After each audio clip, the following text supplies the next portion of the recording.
Full disclosure, I'm a bit of a Telltale fan. I wasn't sold on Minecraft or Game of Thrones, but I was pretty into The Wolf Among Us, Walking Dead, and Tales from the Borderlands. Now Telltale are doing Batman, and episode 1 felt like a surprisingly good start for The Dark Knight. What's particularly interesting is the new features Telltale have introduced, but first up, I think I'd better tell you about everything in Batman that's the same. As you'd expect, Telltale is using the same engine and their tried and true format that divvies up your time between quick time events, having a chat, exploring contained environments, and making choices that range from trivial matters to grand dilemmas. You can shape Bruce Wayne's persona much like you did with Lee and Bigby, and just like in The Walking Dead and Wolf Among Us, your protagonist will occasionally flip his shit when you select an option that you had expected would be delivered jokingly or sarcastically. Enjoy drinking my wine. It's worth more than most of you.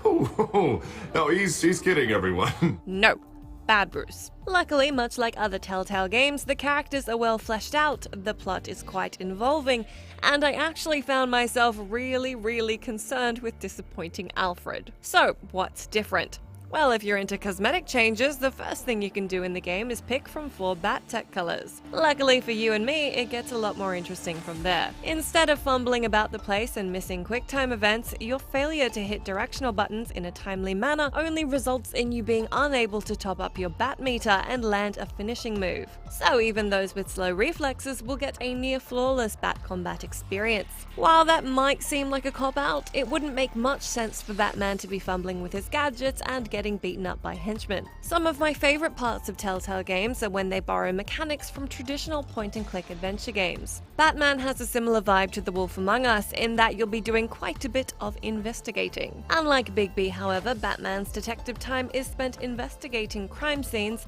and then linking pieces of evidence together, which amount to a holographic conclusion that plays out whatever went down. This actually works surprisingly well and adds an element of puzzle solving that feels right at home in this kind of game and setting. In typical Batman fashion, your Batcave and gadgets are pretty awesome. You'll use your gadgets in combat a lot, and your Batcave is outfitted with a codex you can access, which gives you a constantly updated who's who of the people and places that matter. You can also log into a Gotham media feed to check out the repercussions of all the stupid decisions you made. This is an interesting addition, as Telltale games usually have you adventuring from place to place, not having what is essentially a base to return to. And finally, if you have friends who like to weigh in on your stupid decisions like mine do, Telltale has gotten meta this time round and added crowd play. Now your friends in the same room can weigh in on what decisions they think you should make, and then judge you for making them with a thumbs up or down. Of course, we're only an episode in, so how much these features pop up in later episodes and what else lies in store for us remains to be seen. But for me personally, I always like to see Telltale trying new things, and this is a promising bad start.